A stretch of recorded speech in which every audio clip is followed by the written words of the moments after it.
नमस्कार मित्रांनो, इन्व्हेस्टमेंट माहिती यूट्यूब चॅनलवर तुमच्या सगळ्यांचे स्वागत आहे. तर मित्रांनो, आजच्या व्हिडिओमध्ये आपण मल्टिपल शेअरच्या लेटेस्ट अपडेट आणि लेटेस्ट न्यूजबद्दल बोलणार आहोत. तर चला व्हिडिओ स्टार्ट करूया. तर सगळ्यात पहिले बोलूया बेजल प्रोजेक्ट्स लिमिटेडबद्दल. तर मित्रांनो, Bajel projects share jump on major capacity expansion plan. तर चला अपडेटला डिटेलमध्ये समजून घेऊया. मित्रांनो, बेजल प्रोजेक्ट्स लिमिटेड या कंपनीने आपला गॅल्वनायझेशन कॅपॅसिटी ट्रिपल करण्याच्या प्लॅनला रिव्हील केले आहे. तर मित्रांनो, ही कंपनी आपला गॅल्वनायझेशनची कॅपॅसिटी 40,500 मेट्रिक टन पर ॲनमने वाढवून 1,10,000 मेट्रिक टन पर ॲनम एवढी करणार आहे. आणि याच प्लॅनला रिव्हील केल्यानंतर आज बेजल प्रोजेक्ट्स लिमिटेड ही कंपनी फोकसमध्ये होती. चला आता बोलूया GR इन्फ्रा प्रोजेक्ट्स लिमिटेडबद्दल.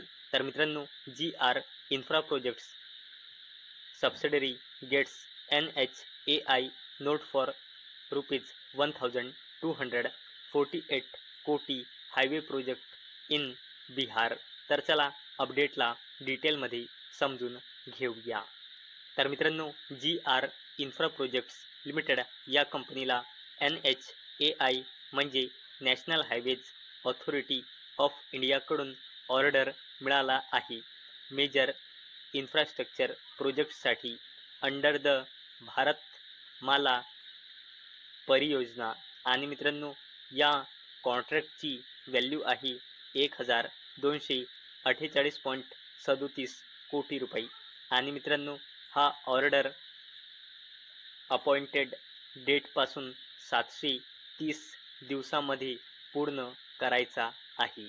चला आता बोलूया इनविरो इन्फ्रा इंजिनियर्स लिमिटेडबद्दल. आणि मित्रांनो, या अपडेटचा टायमिंग तुम्ही इथे बघू शकता. ही अपडेट आली आहे 9 जुलै 2025 म्हणजे आज दुपारी 4:15 वाजता. तर चला बघूया काय आहे या अपडेटमध्ये. तर मित्रांनो, कंपनीला जॉईंट व्हेंचरमध्ये महाराष्ट्र इंडस्ट्रियल डेव्हलपमेंट कॉर्पोरेशनकडून डोमेस्टिक ऑर्डर मिळाला आहे. आणि या ऑर्डरची व्हॅल्यू आहे 395,50,00,000 रुपये. आणि मित्रांनो, हा ऑर्डर कंपनीला 24 महिने म्हणजे 2 वर्षामध्ये पूर्ण करायचा आहे. चला आता बोलूया टाटा ऑटोकॉम्प सिस्टम्स लिमिटेडबद्दल. तर मित्रांनो, Tata Autocomp Skoda group setup joint venture to manufacture railway components in India. तर चला अपडेटला डिटेलमध्ये समजून घेऊया. तर मित्रांनो, टाटा ऑटोकॉम्प सिस्टम्स लिमिटेड आणि स्कोडा ग्रुपने जॉईंट व्हेंचर कंपनी फॉर्म केली आहे मल्टी मिलियन युरो इन्व्हेस्टमेंट सोबत. कशासाठी? इंडियामध्ये रेल्वे प्रॉपल्शन सिस्टम्स आणि कंपोनंट्स मॅन्युफॅक्चर करण्यासाठी. तर मित्रांनो, तुम्हाला तर माहीतच असेल की टाटा ऑटोकॉम्प सिस्टम्स लिमिटेड ही कंपनी शेअर मार्केटमध्ये लिस्ट नाही. परंतु मित्रांनो, शेअर मार्केटमध्ये लिस्ट असलेल्या टाटा मोटर्स लिमिटेडची टाटा ऑटोकॉम्प सिस्टम्स लिमिटेड या कंपनीमध्ये 26% हिस्सेदारी आहे. चला आता बोलूया डिक्सॉन टेक्नॉलॉजीज इंडिया लिमिटेडबद्दल. तर मित्रांनो, Dixon technologies share in focus following formation of joint venture with Signify. तर चला अपडेटला डिटेलमध्ये समजून घेऊया. तर मित्रांनो, डिक्सॉन टेक्नॉलॉजीज इंडिया लिमिटेडने सिग्निफाय इनोव्हेशन्स इंडियासोबत मिळून एक जॉईंट व्हेंचर कंपनी इनकॉर्पोरेट केली आहे, जिचे नाव आहे लायटेनियम टेक्नॉलॉजीज. आणि मित्रांनो, या जॉईंट व्हेंचर कंपनीमध्ये डिक्सॉन टेक्नॉलॉजीज इंडिया लिमिटेड आणि सिग्निफाय इनोव्हेशन्स इंडिया दोन्हीची पण इक्वल 50-50% हिस्सेदारी आहे.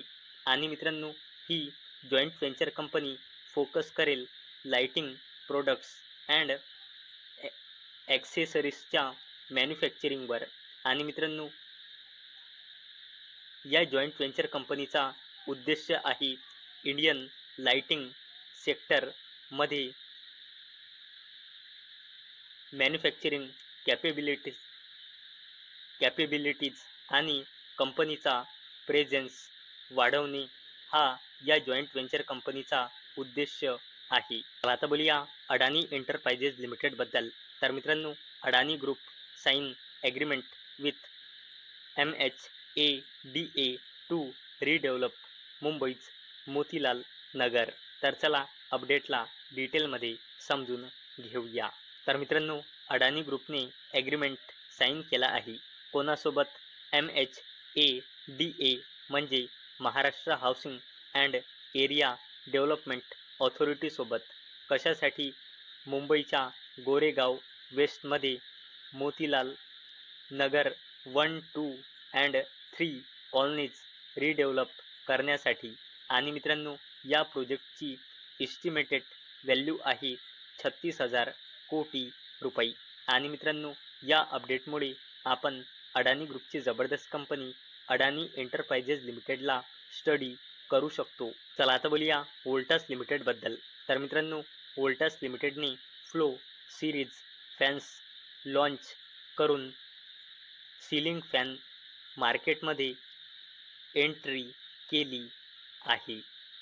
तर मित्रांनो, आपल्याला उद्या जबरदस्त कंपन्याचा Q1चा रिझल्ट पाहायला मिळणार आहे. जसे की इरडाचा, TCSचा तसेच टाटा एलेक्सीचा. तर मित्रांनो, आता आपण थोडा TCSचा Q1च्या रिझल्टचा प्रिव्ह्यू बघूया. तर मित्रांनो, TCS Q1 result preview. Revenue and profit likely to remain flat. तर चला अपडेटला डिटेलमध्ये समजून घेऊया. मित्रांनो, अशी अपेक्षा आहे की TCSचा फायनान्शियल इयर 2026च्या Q1मध्ये रेव्हेन्यू 64,320 कोटी ते 64,620 कोटी यांच्यामध्ये येऊ शकतो. आणि मित्रांनो, या कंपनीचा रेव्हेन्यू मागल्या क्वार्टरमध्ये होता 64,479 कोटी रुपये आणि एका वर्षाआधी होता 62,613 कोटी रुपये.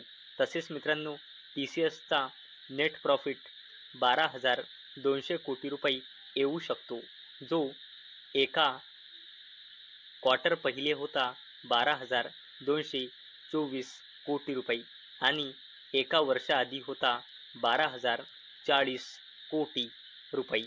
तर मित्रांनो, मला अपेक्षा आहे हा व्हिडिओ तुम्हाला इन्फॉर्मेटिव्ह वाटला असेल.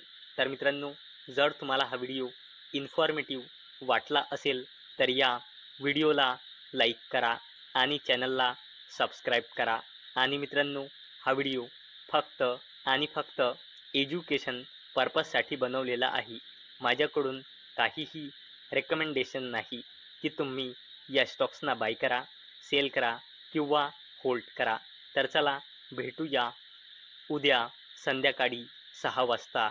तोपर्यंत टाटा, बाय बाय.